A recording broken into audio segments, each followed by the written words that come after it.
Assalamualaikum warahmatullahi wabarakatuh. Waalaikumsalam warahmatullahi wabarakatuh.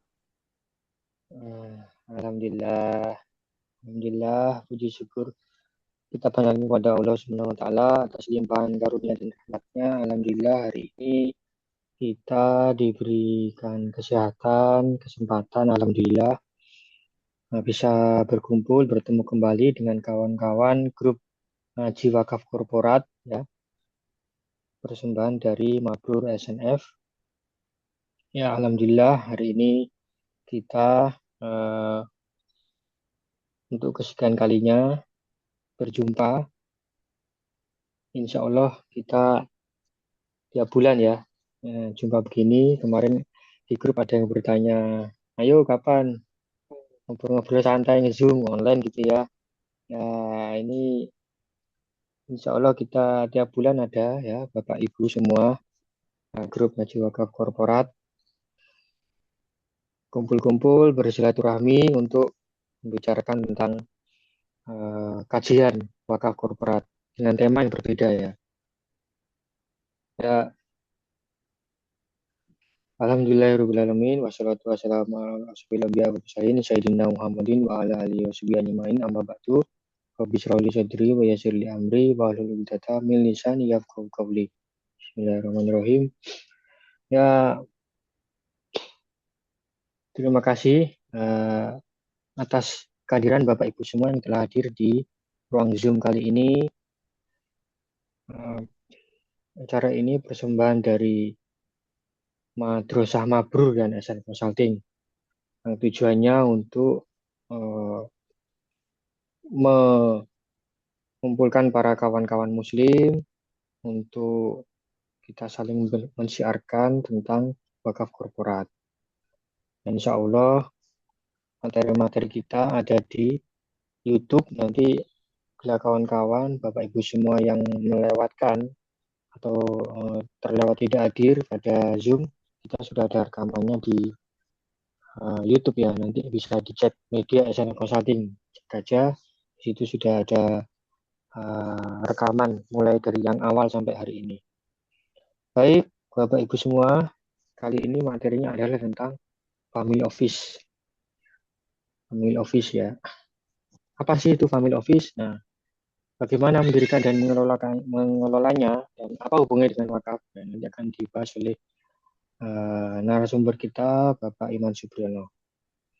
Baik, berbicara eh, tentang family office, ya itu kaitannya dengan keluarga. Ya, ya tidak ada bisnis di dunia ini yang awalnya itu bermula itu langsung besar, tidak ada. Awalnya itu dari kecil. Ya, semua lembaga atau institusi, lembaga wakaf atau apa semua itu yang dari kecil, bahkan ada yang dari keluarga. Keluarga ini mendidik para karyawannya, mendidik para timnya ya untuk menjadi lebih baik dan punya visi. Nah, setiap lembaga atau perusahaan itu pasti ada visi, visi jangka panjang, visi ke depan. Nah, bermula dari keluarga. Nah, dari keluarga ini kemudian bertumbuh berkembang menjadi uh, besar ya. Semuanya kalau kita lihat perusahaan-perusahaan itu ada yang dari keluarga. Maka peran dari keluarga itu sangat penting, terutama juga dalam membangun bangsa. Kalau keluarga itu semuanya dari awal dari keluarga. Maka uh, family office apa sih itu? Kalau diartikan itu kantor keluarga gitu ya. Nah, itu apa sih itu? Itu semuanya dari keluarga yang uh, memberikan manfaat berlanjutan kepada yang lain. Nah, mudah-mudahan sama acara siang hari ini kita bisa mengambil hikmah, mengambil pelajaran. Bagaimana dari keluarga kita masing-masing ya, ini bisa menjadi sebuah uh, kekuatan-kekuatan ekonomi yang nantinya bisa rangkul, menyatukan ekonomi umat ini. Gitu. Kemudian selanjutnya ada mungkin awalan dari Pak Udan, Ustadz Udan, monggo dari Bro sama Bro untuk menyampaikan sepatah dua kata-kata. Pak Udan, saya persilakan. Oke, terima kasih Mas Firman. Suara saya masuk ya? Masuk. Siap. Oke, Alhamdulillah. Terima kasih Mas Firman sudah dibuka acaranya pada siang hari ini. Terima kasih perkenalkan saya Hudan dari Madrasah Mabrur. Terima kasih SNF Consulting, Mas Firman, Cak Iman. Monggo sebelum kita mulai acara, tadi sudah disampaikan Mas Firman. Mari kita bersama-sama Bapak Ibu. Jadi ini adalah sebuah nikmat karunia dari Allah Subhanahu wa taala. Kita berada di posisi manapun tapi kita masih bisa nyambung karena frekuensi kita sama, karena Allah menggerakkan kita semua untuk berdiskusi. Kita sebut di grup kita namanya ngaji wakaf korporat. Nah, temanya siang hari ini sangat bagus tentang family office, ya kan? Jadi banyak orang yang membangun usaha mulai dari nol tadi yang disampaikan Mas Firman, ya kan, sampai akhirnya kalau sudah ditinggal orang tuanya, akhirnya nanti putra putrinya eh, berebut gitu ya. Nah, seperti itu.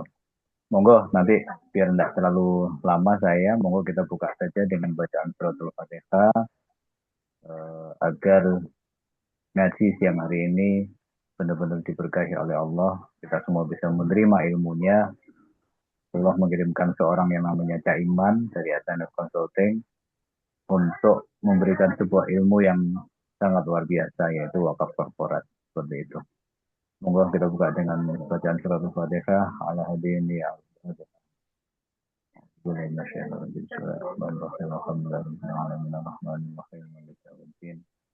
إياك نعبد وإياك نستعين اهدنا الصراط المستقيم صراط الذين أنعمت عليهم. Kita lanjut dengan al-Fatihah 3 kali. Bismillahirrahmanirrahim. Wallahu a'lam bishawab. Lam yalid wa lam yulad wa lam yakul lahu kufuwan ahad. Bismillahirrahmanirrahim. Lam yalid wa lam yulad wa lam yakul lahu kufuwan ahad.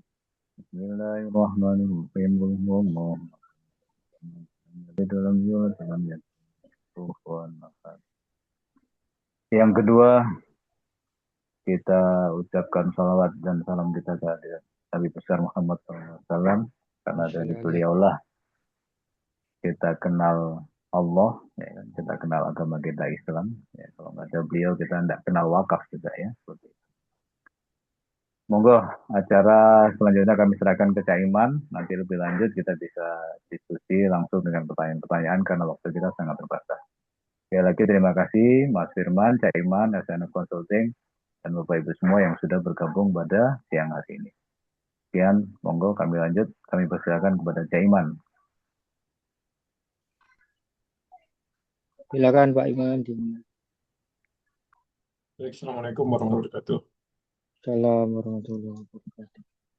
Slide saya sudah kelihatan, Mas Firman. Terlihat Pak, ya. Baik, alhamdulillah kita bisa bertemu kembali dalam suasana yang alhamdulillah sehat, segar, dan menyenangkan. Siang ini kita akan berbicara tentang family office. Nah, apa sih family office itu? Ya, ada macam-macam definisi. Tapi untuk kali ini, dalam pembicaraan kita ini yang disebut family office adalah dia adalah organisasi atau entitas yang berfungsi untuk mengelola aset, yang mengelola aset, dan bukan hanya aset, tapi juga mengelola hubungan antar anggota dalam satu atau beberapa keluarga. Maksudnya beberapa keluarga itu bagaimana? Ya misalnya seseorang, katakanlah si Fulan, dia punya anak 3, anak-anaknya punya keluarga. Nah, masing-masing anak tadi, punya keluarga tadi punya anak lagi, anaknya bisa punya keluarga lagi. Nah, maka dalam sebuah family office itu bisa terdiri dari satu keluarga atau beberapa keluarga. Nah, tujuannya apa? Tujuannya adalah untuk menjaga eksistensi keluarga. bukan hanya keluarganya, tapi juga beserta aset-asetnya. Dan eksistensi itu akan terus berjalan dari generasi ke generasi. Ini family office definisi kita untuk pembicaraan kali ini adalah seperti ini. Mungkin di tempat lain ada definisi-definisi yang lain, atau kadang-kadang orang itu suka ngomong, tapi tidak diikuti dengan atau tidak didahului dengan pemahaman yang cukup tentang family office. Belakangan di masyarakat sejak disampaikan oleh itu eh, menteri segala menteri itu Pak Luhut waktu itu, Indonesia mau bikin regulasi tentang family office, nah ini bergulir. Tapi pertanyaannya apa family office itu? Itu orang orang tidak memikirkan, pokoknya ngomong aja family office. Nah, maka kalau dalam pembicaraan kita, family office itu adalah alat untuk mengelola aset dan hubungan antara anggota keluarga. Bisa satu keluarga, bisa beberapa keluarga. Gitu. Nah, ini saya ambilkan dari salah satu contoh family office ya. Kita sering mendengar nama Soros, cukup terkenal sebagai investor ya. Nah, dia itu punya perusahaan atau entitas namanya Soros Fund Management LLC. Nah, Limited Liability Company ini berarti badan hukumnya PT ini, seperti PT kalau di Indonesia. Nah, di webnya dia menyatakan bahwa Soros Fund Management itu adalah sebuah family office yang tidak mencari, mengumpulkan, maupun menerima investor yang tidak sesuai dengan eh, prinsip-prinsip dalam eh, keluarga itu. Nah, gitu.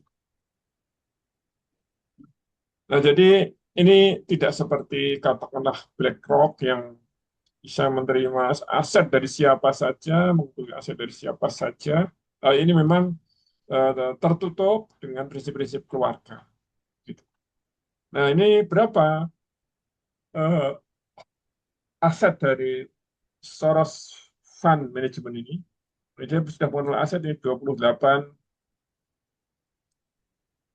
miliar USD. Kalau dalam rupiah itu sekitar 400-an triliun. Dia sudah berjalan, berpengalaman 50 tahun, dan memiliki 200 karyawan.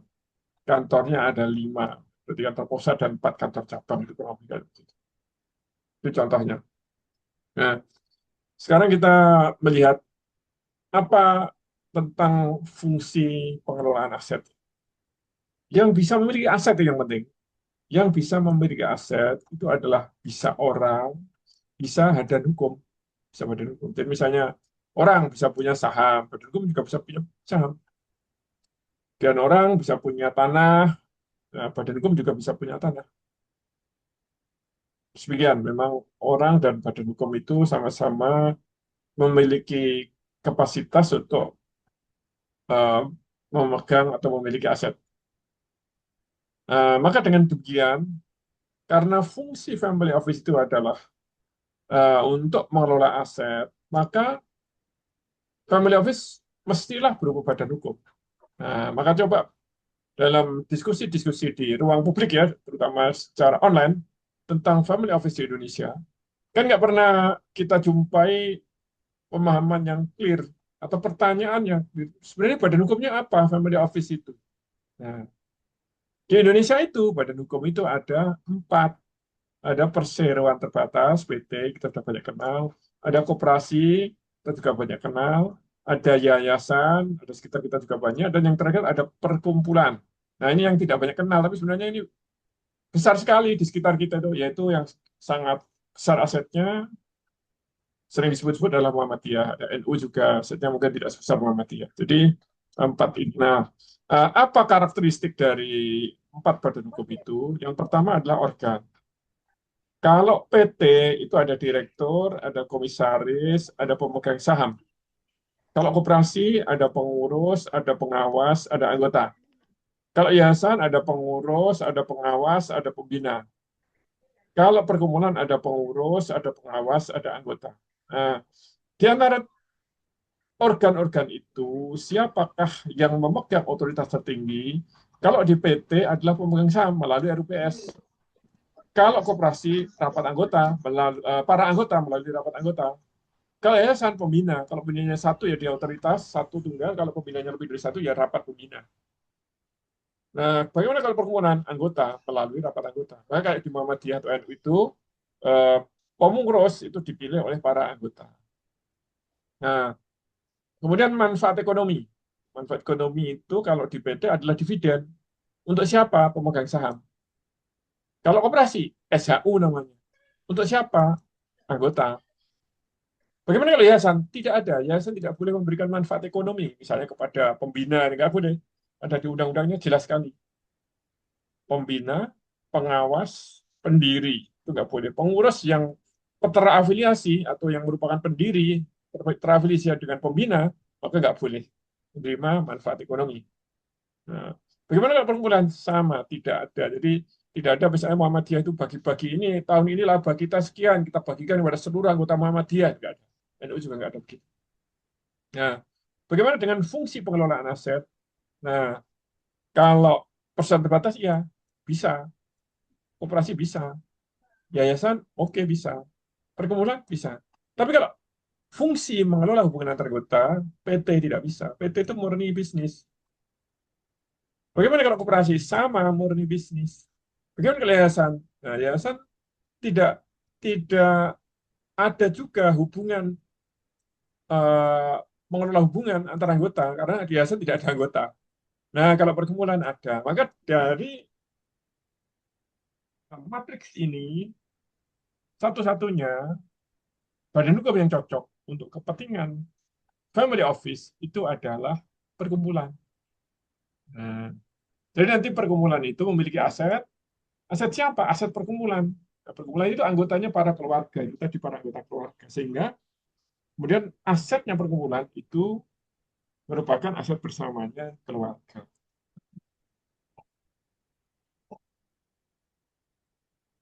Kalau di,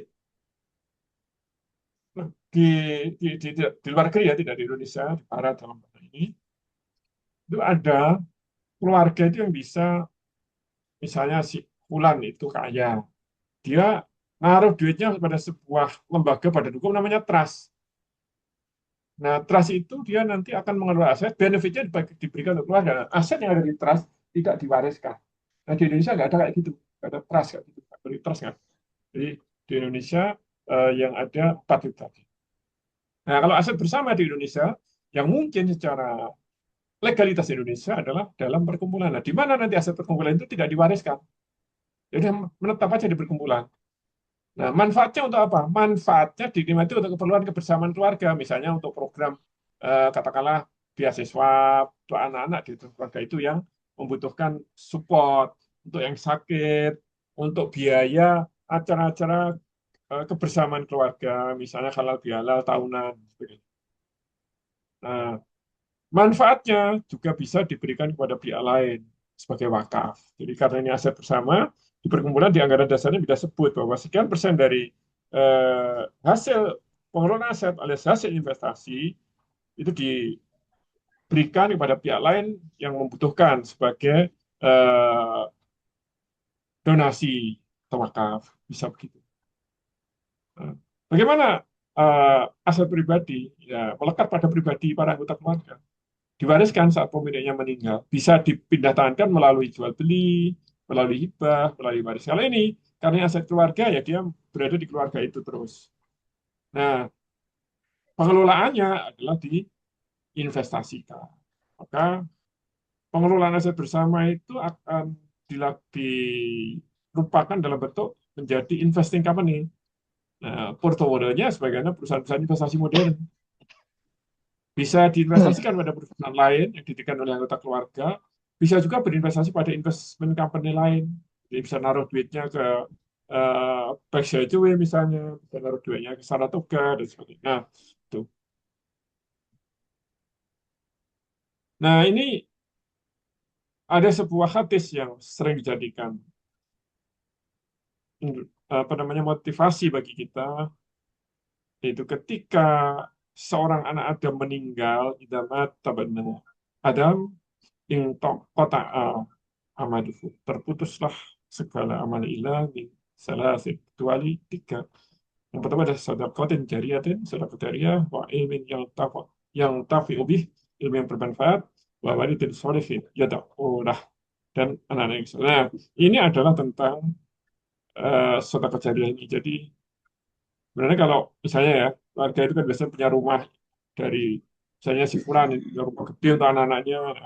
Nah, rumah ini mau difungsikan bersama-sama, tidak untuk diwariskan secara legal kepada anak-anak, ya maka rumah itu bisa ditransfer ke kepemilikannya kepada perkumpulan. Nah, nanti di perkumpulan bisa dikelola itu sebagai tempat nanti kalau ngumpul-ngumpul bisa juga jadikan ruang pertemuan yang disewakan dan sebagainya. Itu kira-kira. Nah, kalau kita ngomong wakaf, jadi sebenarnya wakaf itu adalah tidak terpisahkan dari merupakan bagian tak terpisahkan dari infak.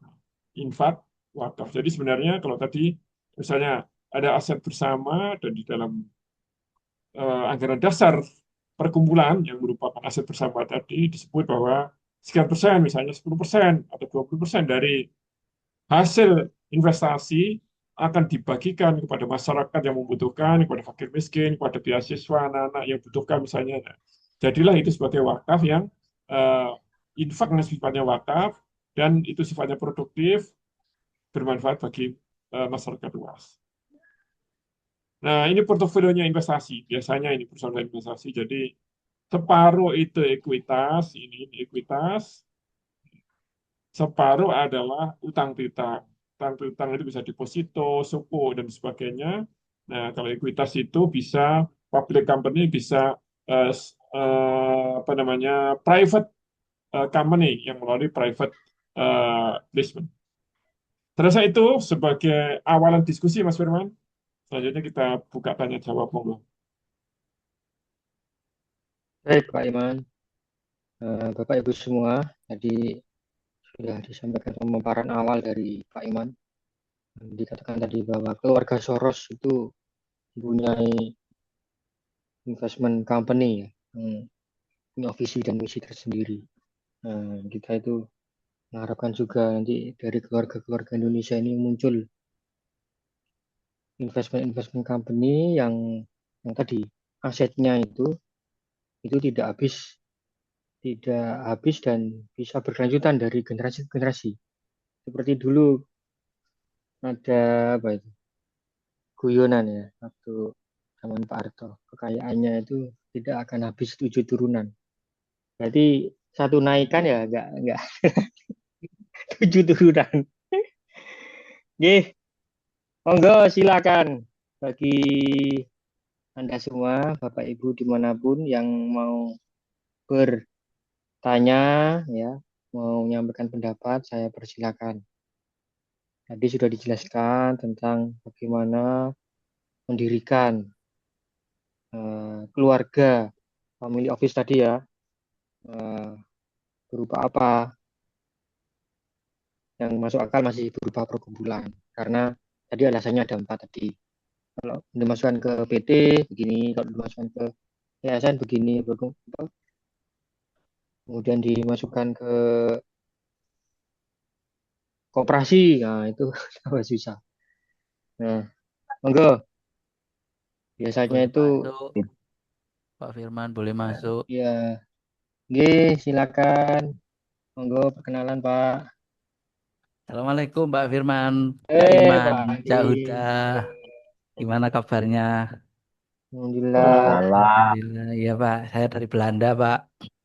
Wih, Nggih, nggih. Iya, dari belakang Juanda maksudnya. Ya, nyala izin wal Selamat, faizin. mohon maaf Mohon lahir izin. batin, selamat Nih, Lebaran Pak. nih. Pokok Iriaya terus ini Pak. Bulan Syawal ya Mas ya.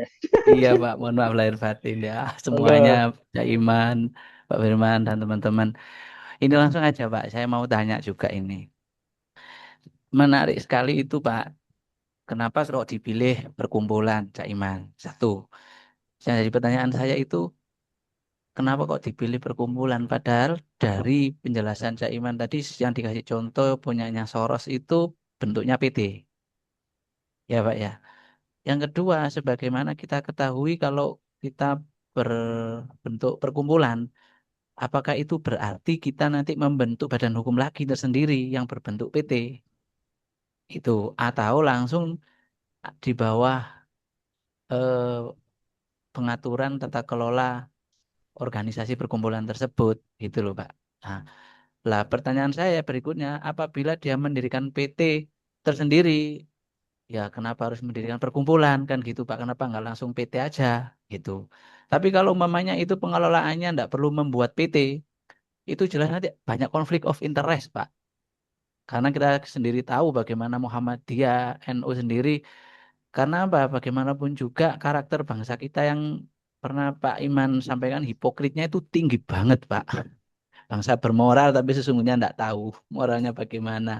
Artinya, kalaupun dalam perkumpulan, kalau tadi Pak Iman bilang mengatakan bisa untuk kepentingan keluarga. Lah siapa yang dijadikan nanti sebagai anggota keluarga itu apa syarat dan ketentuannya? Ya kan Pak, ngaku-ngaku keluarga kan juga bisa nantinya. Artinya kan banyak sekali. Tapi kalau dalam bentuk PT, sing gak duwe saham ya gak iso melu. Nah, kan simpel Pak. Itu. Sementara itu dulu Pak. Terima kasih. Ya, Baik. terima kasih, Cali dari Belanda. Jadi, jadi begini, kalau kalau PT itu seperti tadi saya sampaikan juga, kalau PT orang yang nggak punya duit, ya dia nggak bisa masuk. Jadi misalnya nanti si Fulan dia seseorang ya dia mulai bisnis dan kemudian punya anak, cucu dan seterusnya, nanti lama-lama anggotanya banyak. Pertanyaannya adalah begini, kalau itu badan hukum PT kan misalnya ketika didirikan PT itu pemegangnya adalah Fulan, istrinya dan anak-anaknya. Nah nanti seiring berkembang ada cicit dan sebagainya, yang belum tentu dia itu punya duit atau yang belum tentu dia itu bisa mempertahankan saham yang diwariskan oleh orang tuanya, bisa dijual itu saham itu kepada pihak lain. Nah, ketika seperti itu, maka kemudian fungsi menjaga kebersamaannya itu jadi nggak ada. Nah, kalau perkumpulan, kamu itu punya duit atau nggak punya duit, sepanjang kamu berada di perkumpulan, menjadi anggota perkumpulan, maka kamu akan merupakan bagian dari apa yang menjadi atau yang dijaga oleh keluarga itu.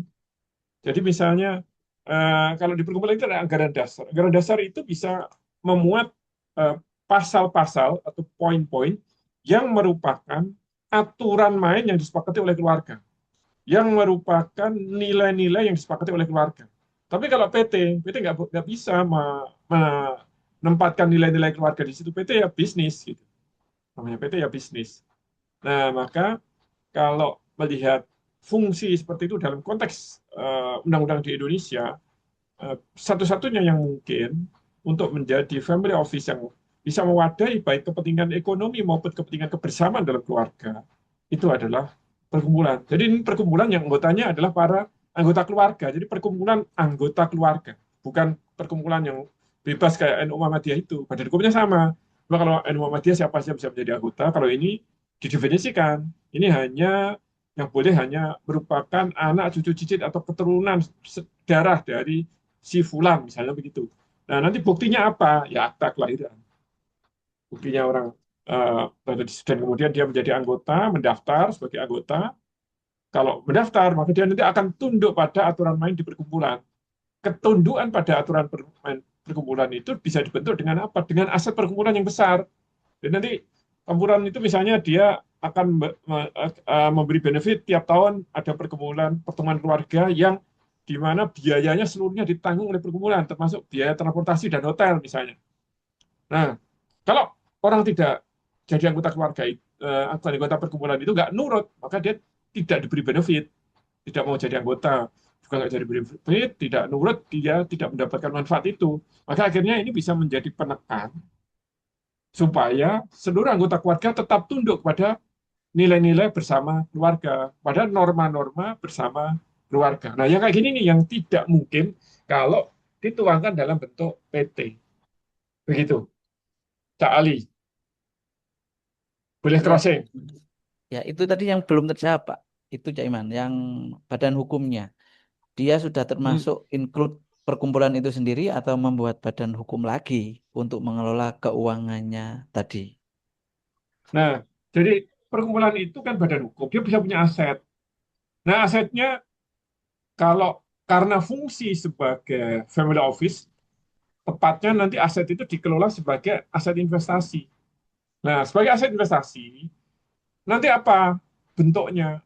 Yang pertama, separuh kurang lebih, kalau benchmark pada pengelolaan aset-aset modernnya, itu pada saham. Saham di mana? Saham di berbagai perusahaan. Nah, saham itu bisa juga pada sebuah perusahaan investasi yang didirikan oleh keluarga itu juga bisa ditaruh sebagai saham perusahaan investasi yang ada di publik, misalnya kayak Saratoga juga bisa, atau saham di perusahaan-perusahaan lain manapun. Jadi eh, fungsi pengelolaan asetnya itu dirupakan dalam bentuk perkumpulan sebagai aset manajemen alias sebagai investment company. Nah, kemudian dia berinvestasi ke berbagai tempat. Nah, nanti hasil investasi itulah yang kemudian dipakai untuk membiayai kepentingan-kepentingan keluarga. Begitu. Jadi dia mendirikan eh, investment company sendiri juga boleh, karena kalau ke benchmark pada perkumpulan-perkumpulan besar di Amerika ya, gereja-gereja terutama di sana. Gereja itu ada yang langsung eh, menempatkan dananya itu pada perusahaan-perusahaan lain, ada juga yang dijadikan satu PT dulu, habis itu baru PT itu berinvestasi. Nah, contohnya kayak gitu adalah eh, gereja Mormon itu ada Scientific Advisor, itu dia bikin PT. Tapi kalau ada Just Pension Fund, dia tidak. Dia langsung diinvestasikan ke mana-mana sebagai saham di berbagai perusahaan. Begitu, tak, Ali. Baik, Pak. Berikutnya pertanyaannya adalah bahwasanya di perkumpulan itu kan ada rapat anggota, ya Pak Hmm, ya. Mungkin hmm. kita ketika pendirian sudah mendirikan perkumpulan A dengan ketentuan ADART seperti ini itu. Ya, tapi dalam kenyataannya nanti apabila dalam perjalanan ADART itu bisa dirubah bagaimana, Pak? Itu kan nanti keluar dari tujuan awal karena faktor pergantian orang, pergantian atau regenerasi sehingga terjadi perubahan mindset, pola pikir, cara pandang kan juga bisa bergeser, Pak, gitu. Bagaimana itu Ya, mengatasinya, Pak? ya, jadi itu bisa diatasi dengan begini. Jadi eh, perkumpulan itu kan ada anggota-anggota. Nah, anggota-anggota itu bisa diberi berapa kategori. Misalnya ada, sebut aja dia anggota sesepuh, misalnya begitu. Nah, anggota sesepuh itu punya otoritas yang lebih tinggi, misalnya suara yang lebih tinggi. Ada anggota biasa yang suaranya biasa. Dan nanti siapa anggota sesepuh didefinisikan, siapa yang bisa jadi anggota sesepuh itu ada syarat-syaratnya. Kalau seperti itu nanti maka akan terjaga bagaimana nilai-nilai bersama keluarga itu tetap terwariskan secara dari generasi ke generasi. Dan salah satu fungsi dari perkumpulan itu dengan pengelola asetnya adalah dia nanti punya duit untuk bisa melakukan pembinaan kepada para anggota. Jadi kalau NU Muhammadiyah melakukan pembinaan dan pengajian-pengajian, ya ini nanti sama dia membiayai pendidikan untuk para anggota keluarga pada generasi muda di keluarga itu, bisa dalam pendidikan agamanya, bisa pendidikan dalam pengertian bisnisnya.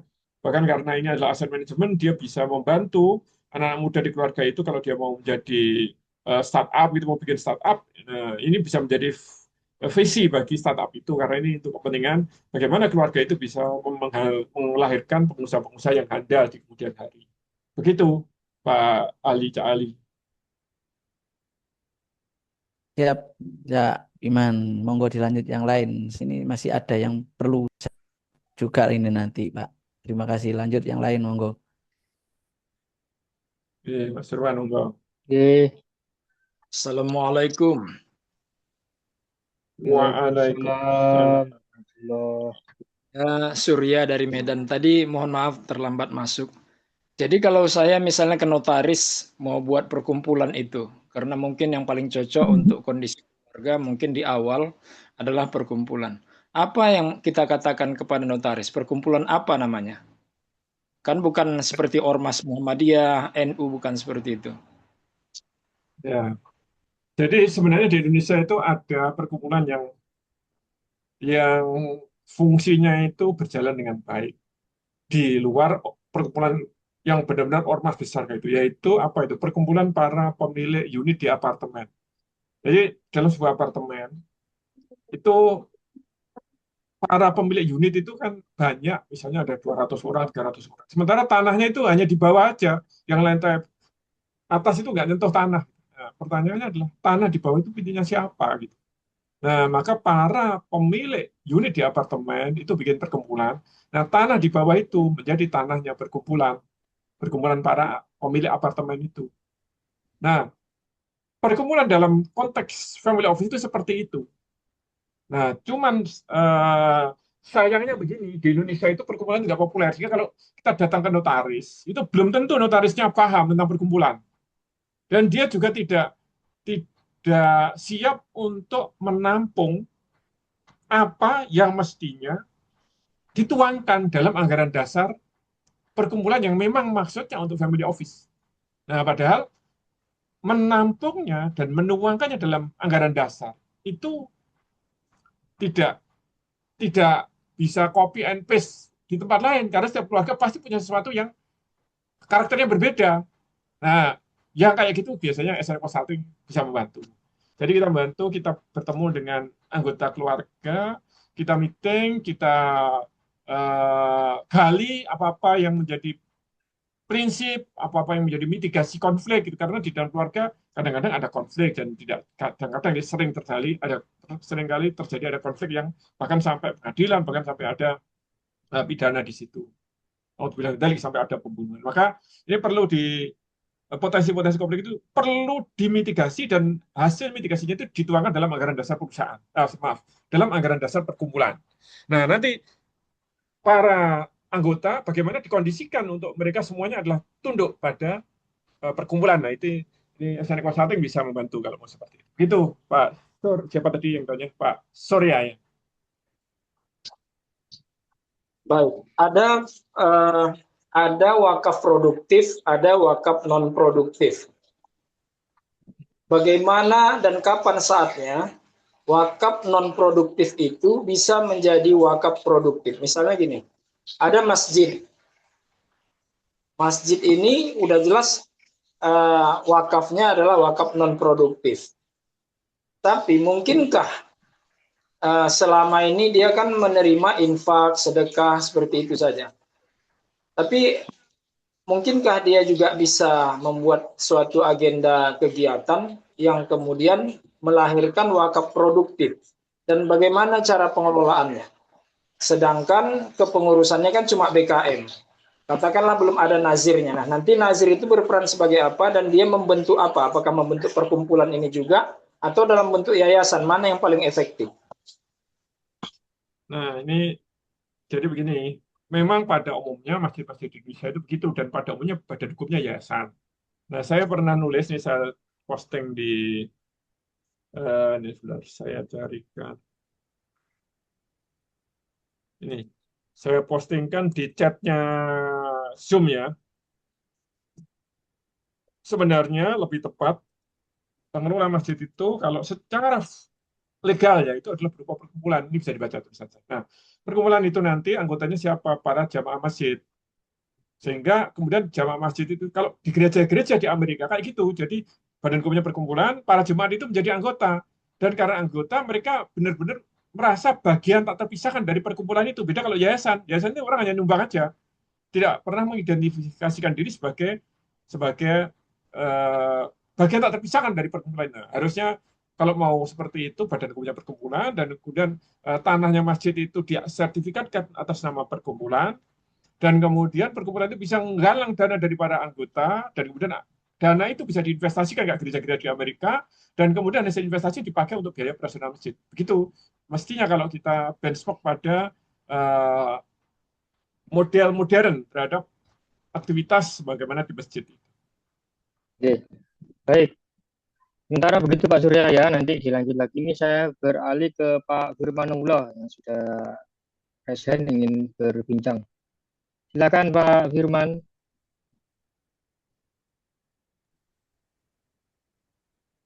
Baik. Assalamualaikum warahmatullahi wabarakatuh. Waalaikumsalam Waalaikumsalam warahmatullahi Dia bersama. Menarik diskusinya, alhamdulillah. Saya paham yang disampaikan oleh Pak Imam, ya memang perkumpulan lah yang paling pas untuk family office ini ya. Cuma satu-satunya pilihan yang tidak ada pilihan lain. Kalau dilihat dari penjabaran tadi, terus ada pertanyaan tadi namanya apa, ya bisa aja family Firman misalkan, nama perkumpulan ke notaris. Saya juga kebetulan lagi membuat notaris perkumpulan juga, tapi namanya Majlis Talim. Ternyata kalau Majlis Talim itu harus ada rekomendasi dari Kanwil Depak ya, jadi dari Departemen Agama. Jadi kita nurusin itu. Nah itu kita juga lagi menggalang wakaf untuk diproduktifkan di teman-teman Majlis Talim itu, gitu, supaya mereka. Cuma pertanyaan saya tadi Mas Imam, kan kalau di perkumpulan itu si anggota itu tidak bisa menerima manfaat dari yang diputarkan, tapi dia bisa manfaatnya dalam bentuk in natura kan, dalam bentuk operasional organisasi itu bisa jalan. Ini mau dikonfirmasi nih.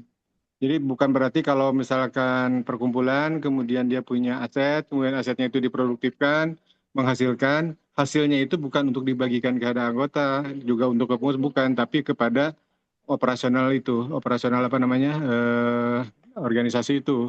Nah, in kontra dengan tujuan kita kalau bikin perkumpulannya terbatas di keluarga kita misalkan. Padahal keluarga kita itu sebenarnya kan perkumpulan ini untuk memetakan aset, asetnya bisa dikembangkan, diperbanyak, tapi dia gimana cara mendapatkan manfaatnya? Kan tidak bisa direct langsung dibagikan kalau lihat dari aturan perkumpulan. Itu mungkin silakan.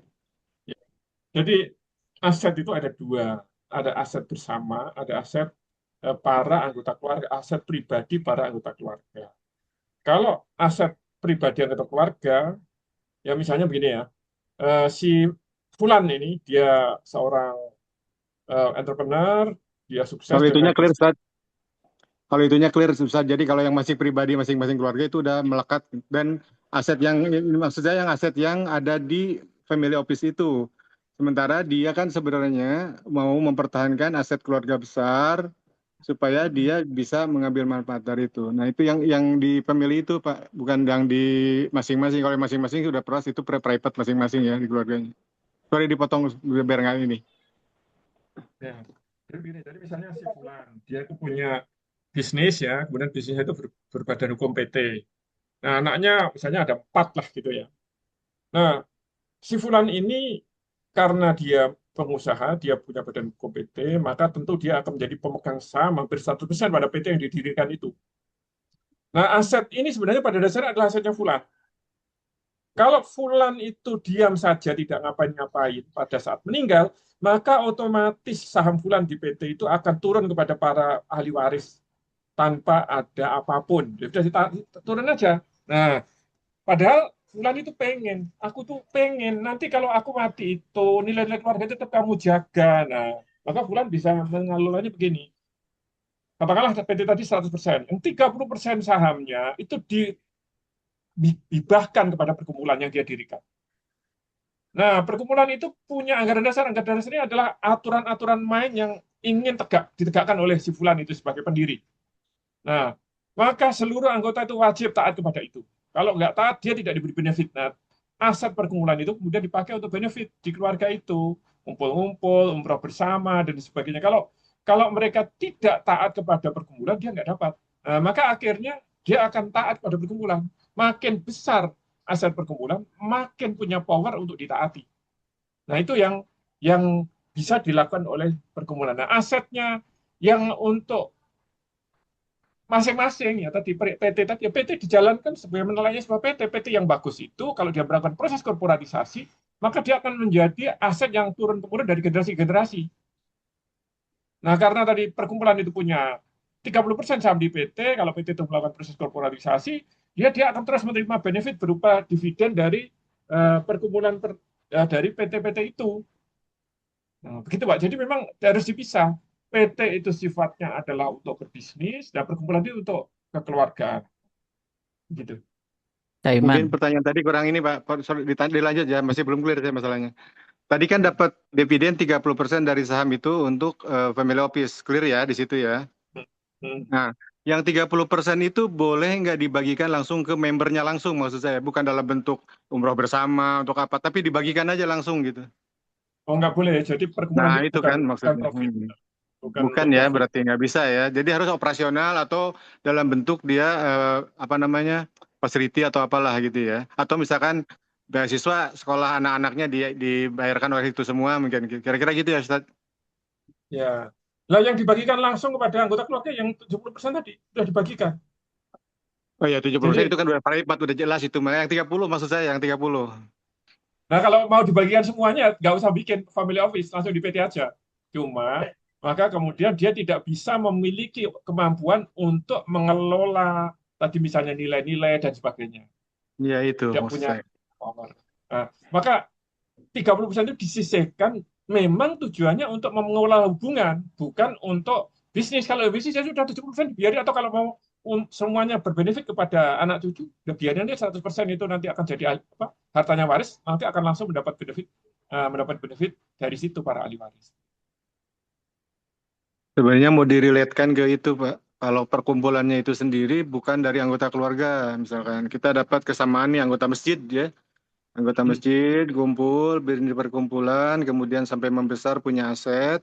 Nah itu kan secara pribadi dia itu nggak masuk ke, walaupun misalkan uangnya diinvestasikan ya di saham mana, di mana gitu. Kan dia akan menghasilkan terus. Hasilnya itulah yang bisa dimanfaatkan oleh masjid, bukan oleh anggota perkumpulannya itu maksud saya.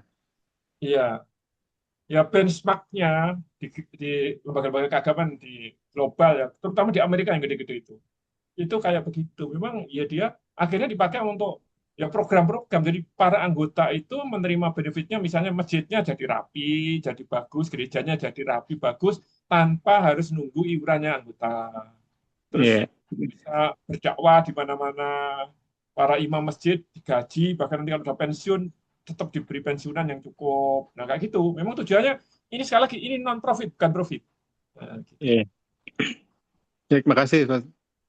Oke, baik Pak Firman, terima kasih.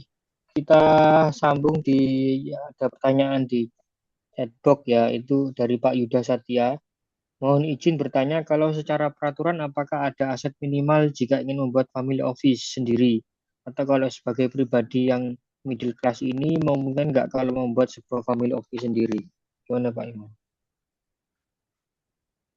Ya, jadi tidak ada minimalnya. Nggak ada minimalnya. Jadi pada saat perkumpulan itu berdiri, dalam anggaran dasar perlu dinyatakan berapa modal awalnya perkumpulan. Nah, itu yang nanti akan dimasukkan oleh para pendiri di perkumpulan itu. Nah, tapi tidak ada minimum. Berapa saja boleh. Ya, baik. Oke, begitu Pak Yuda. Berikutnya Pak Ali ini lagi tanya lagi. Monggo Pak Oke. Ali.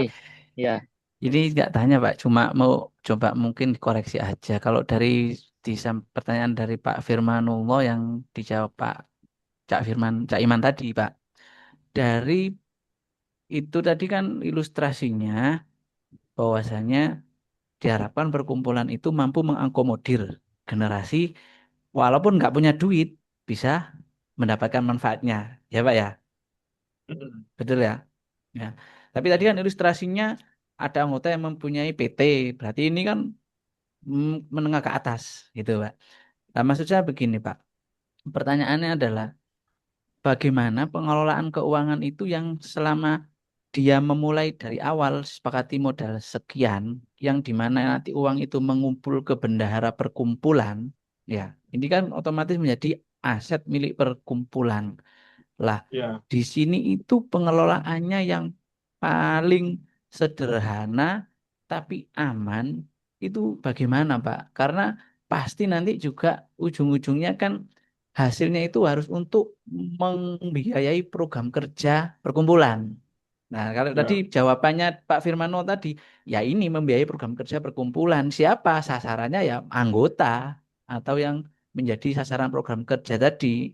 Jadi full kegiatan pembiayaan tadi untuk program kerja perkumpulan. Nah, pertanyaannya Pak, format apa itu yang bisa menjadi pengaman ketika dana itu dikumpulkan sedikit demi sedikit? Apakah sebagai hibah, sebagai wakaf, apakah iuran, atau bagaimana? Itu Pak pertanyaannya. Monggo. Nah, jadi ini pertanyaan menarik. Jadi justru di situ eh, itu fungsi perkumpulan sebagai manajemen aset. Jadi kalau saya pengalaman sama teman-teman di Alkhirijun ya ACR itu di awal memang ini di state bahwa program perkumpulan tidak boleh menggunakan dana yang merupakan donasi dari anggota. Program perkumpulan hanya dibiayai dari hasil investasi atas donasi anggota. Jadi maka tugasnya bendahara perkumpulan adalah mengelola duit itu sebagai aset manajemen, yaitu dengan investasikan dengan portofolio yang baik, dan kemudian hasil itu baru dipakai untuk program kerja perkumpulan. Nah, maka kalau dalam keluarga bisa aja dalam anggaran dasar dinyatakan kayak begitu. Jadi biaya operasional perkumpulan tidak boleh diambilkan dari iuran anggota. Hanya boleh diambilkan dari hasil iuran anggota itu setelah diinvestasikan.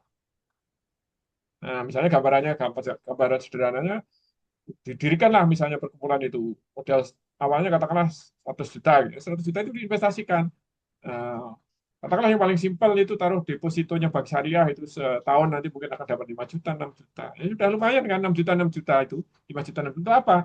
Nanti halal bihalal tahun depan kita sudah tidak usah iuran, dari ini saja cukup. Tempatnya di sini, di rumahnya ini, nanti seluruh biayanya ditanggung dari situ. Nah, nanti dari situ para anggota akan tahu, oh ternyata begini ya.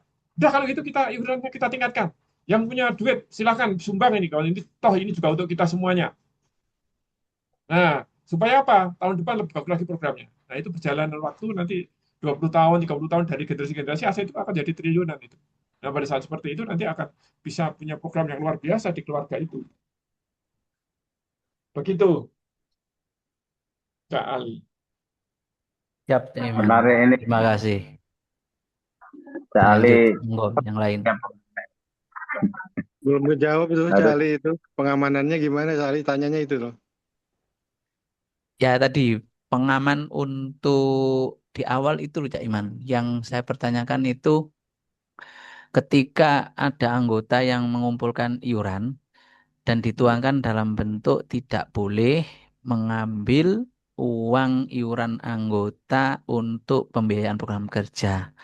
Oh, hanya untuk khusus bila sudah Investasi. diinvestasikan. Ya lah, mungkin bila itu yang masuk dana segar itu 100 juta, oke.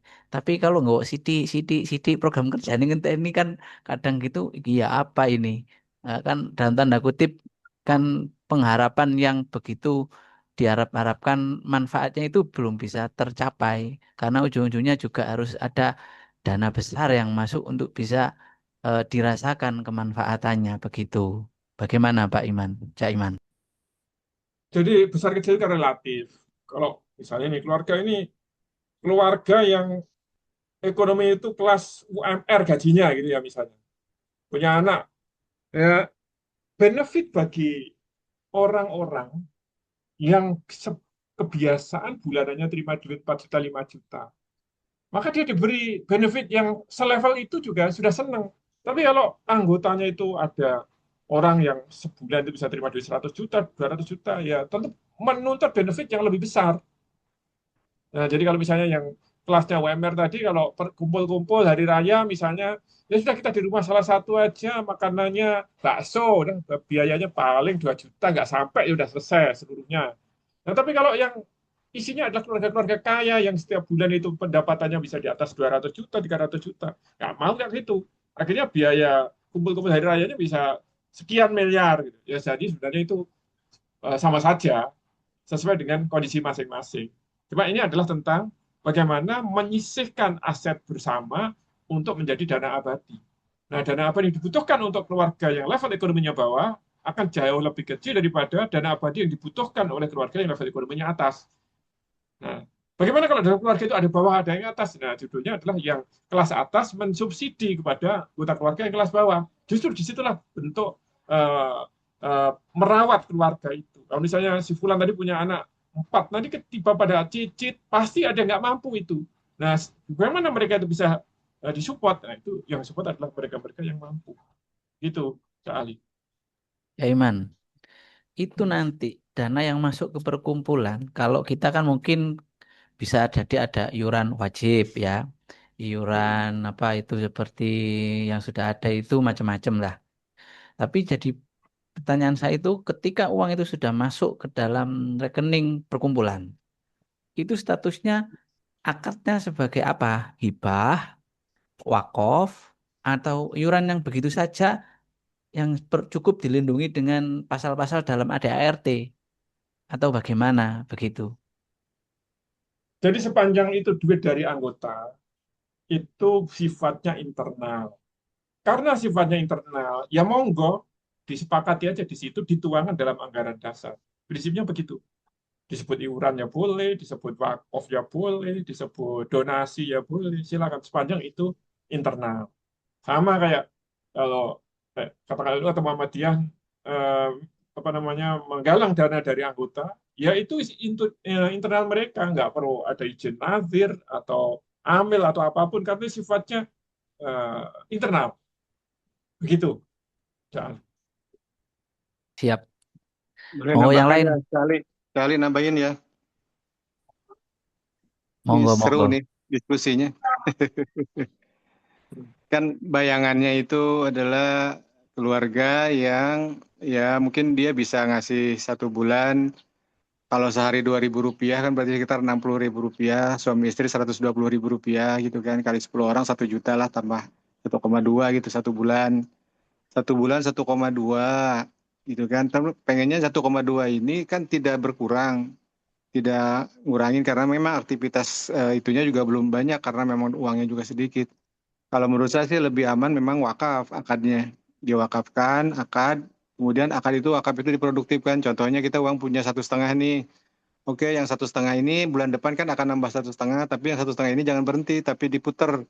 Diputarnya dalam apa supaya aman, misalkan ya yang bisa returnnya agak lumayan besar. Contohnya misalkan jualan apa, jualan diberikan ke barang, tapi barangnya itu sendiri nanti bisa jadi uang kan, gitu. Jadi tidak hilang. Terus jalan mungkin dalam 1 tahun kan bisa berpanak-pinak lumayan banyak. Terus nambah lagi banyak lagi gitu mungkin. Itu yang lebih aman akadnya itu mungkin. Tapi kalau wakaf itu kan yang bisa diambil cuma dari hasil. Nah nanti di anggaran dasar mungkin dari hasil bisa setelah uang sekian persennya buat organisasi. Nah kalau udah besar lagi itu lebih gampang ngaturnya. Tapi kalau yang kecil-kecil ini kan yang susah ngaturnya yang kecil. Kayak contoh lagi di masjid saya ini kan kurang kegiatannya itu adalah 3 juta rupiah 1 bulan. Sementara pengeluarannya itu 80 juta, pengeluarannya itu 10 juta 1 bulan untuk tamir, untuk macam-macam lo bayar. Yang 3 juta itu gimana? Nah, pendekatannya ada yang udah iuran wajib aja jamaah gitu. Saya bilang kalau iuran wajib itu nanti tiap bulan akan tergantung terus. Sekarang ambil aja cari uang 75 juta siapa donatur ayo. Saya bisa kasih 3 juta tiap bulan karena uang itu saya putarkan terus kemudian akan putarkan lagi bisa nambah itu salah satu solusinya tapi belum dalam bentuk kumpulan sih dalam bentuk masih jamaah biasa aja. Tambahan aja Saiman punten. Oke, terima kasih tambahnya Pak Firmanullah di Tangerang ya, Pak Firman. Di Cilegon, Banten. Oh, Cilegon, ya. Iya, saya mau join NSF nih masih mau ini korporatisasi tapi masih belum posisinya. Pelan-pelan aja nanti, insya Allah. Inilah alhamdulillah ada peluang di Tangerang. Ya, jadi Baik. sebenarnya begini. eh, Tadi terkait dengan keamanan aset. Jadi kalau tadi Pak Firman contohkan, oh, duitnya dipakai untuk bisnis. Nah, kalau kebersamaan begitu, kalau bisnis itu risikonya terlalu tinggi, juga termasuk risiko konflik. Maka lebih baik kalau berdasar pada pengalaman perkumpulan-perkumpulan yang besar ya di berbagai belahan dunia itu, mereka selalu menjadi investing, tidak pernah menjadi operating. Nah, kalau investing memang relatif risikonya lebih rendah dan tidak akan muncul masalah-masalah konflik of interest, tidak akan muncul masalah-masalah yang sifatnya persaingan bisnis, sehingga relatif lebih cocok untuk bagaimana menjadi sarana untuk menjalin kebersamaan. Begitu. Izin masuk Cak Imam. Oke. Imam. Mas Ali. Iya. Tadi Pak Firman Nuwa itu kan sepakat oke Mas di Ali. halo ya Pak. Oke, Halo. Mas Ali ini kalau diskusi terus sebentar lagi asar ini. Oh alah, sudah ini habis ya ini 1 jam ya. Bukan, bukan habis. Nanti kita diskusinya, kita lanjut di kelas, ini lebih menarik ini. Oke, Sebentar lagi banyak siap. Hasan. Jadi nanti, Banyak ini. apa? Nggih, Siap. pasti banyak. Hmm. Mas Ali ini soalnya aktif banget dan keren banget ini. Jadi kita harus butuh banyak seperti Mas Ali ini. Gitu ya Mas Firman ya, Jaiman ya. Jadi yang aktif, suka diskusi gitu kan, dan kita praktekkan di lapangan. Nah, jadi karena ini waktunya terbatas, sebentar lagi asar. Jadi buat Pak Firman dan semua teman-teman tadi yang sudah diskusi, eh kelas terdekat nanti kapan Mas Firman? Di Jakarta ya? Jakarta ya, Jakarta. Ya, Senin besok. Jakarta. Ya. Senin Ke besok ya? Bandung. Ya, Bandung juga Senin besok. 29.30. Nah, sama Bandung. Nah, jadi nanti Mas Ali datanglah nanti eh biar bisa sama ngajak temennya ya, berliguan nih walau ayah ya kan, sampaikan walaupun satu ayat ini. Karena kalau pinter sendirian nanti kita nggak berjamaah lagi nanti gitu ya. Nah, kayak Pak Pak, Firman ini kan sudah ikut kelas ya, Pak Firman ya. Pak ya. Firman Noah tadi kalau nggak salah sudah ikut kelas itu kalau nggak salah. Nah, kan sudah pemahaman korporasinya sudah mulai masuk, ya tinggal ngajak lagi teman, ya ngajak satu, nyampaikan satu, biar sama-sama nanti lebih detail diskusi sama Caiman. Karena kalau di kelas nanti 2 hari full, seperti itu. Itu ya Mas Ali ya, Pak nggak apa-apa Ali ya. itu, Sebentar lagi soalnya. Mas, Mas Ali sudah pernah ikut kelas tapi sebelum di rebranding menjadi wakaf korporat. Ya, perlu Nah, visit Iya. aja. Oke, nah, siap. nggak maksud saya, Pak Firman. Cak Mas Ali. Ali harus ngajak temen ini. Cali lagi di Yang di rumah kah? Surabaya aja. Mampir Siap. Cali. Ini di rumah ini. Ya udah. Si Lagi di mana? Cak Ali lagi di Belanda. Kemarin ini sudah Nah, dibilang dari saya rumah. tetangganya Belanda. Mampir nanti. Siap, ya udah. Nanti siap riset yang di Surabaya aja saya. Oke. Cali Pak Iman. lagi di sawah. Siap. Terus ini lanjut. Tak tunggu. Iya.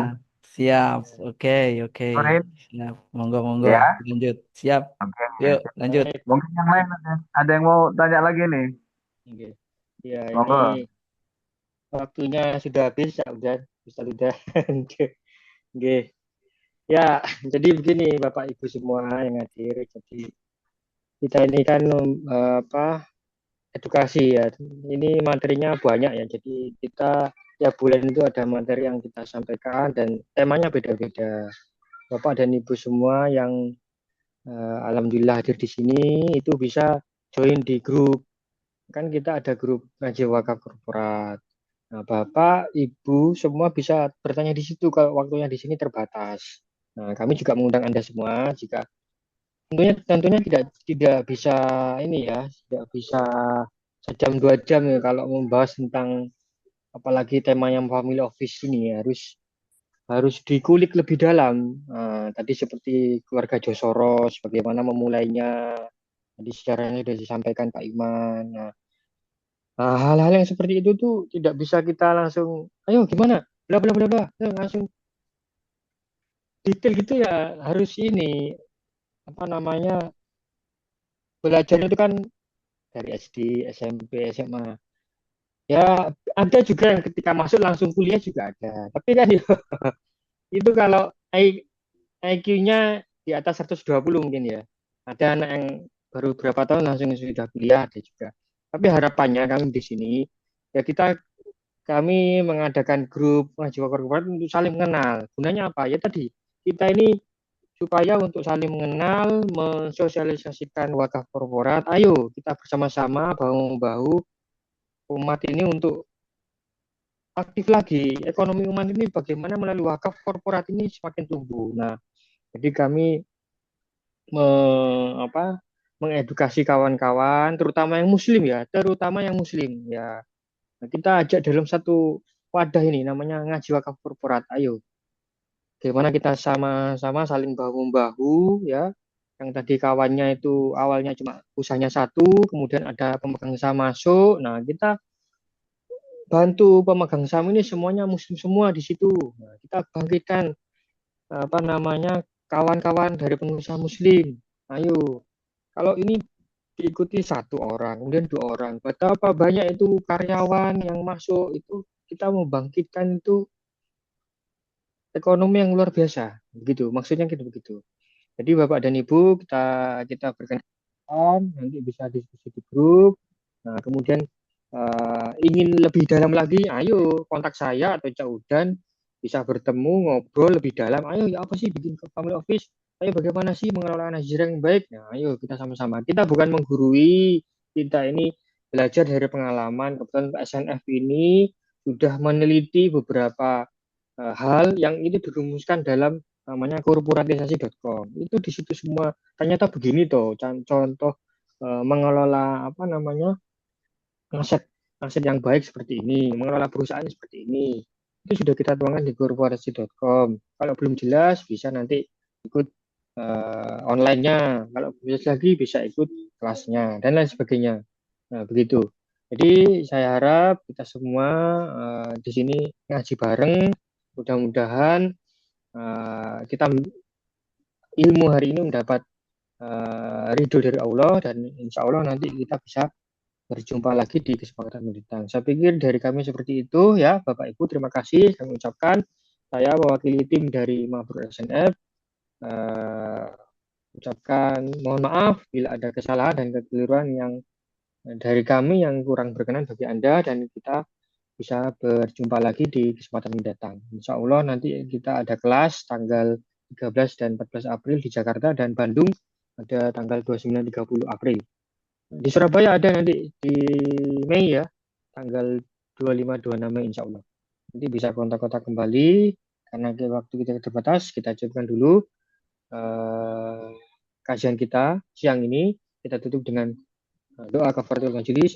Subhanakallahumma wa bihamdika asyhadu an la ilaha illa anta astaghfiruka wa atubu ilaik. Assalamualaikum warahmatullahi wabarakatuh. Punten monggo sedaya. Waalaikumsalam warahmatullahi wabarakatuh. Waalaikumsalam warahmatullahi wabarakatuh.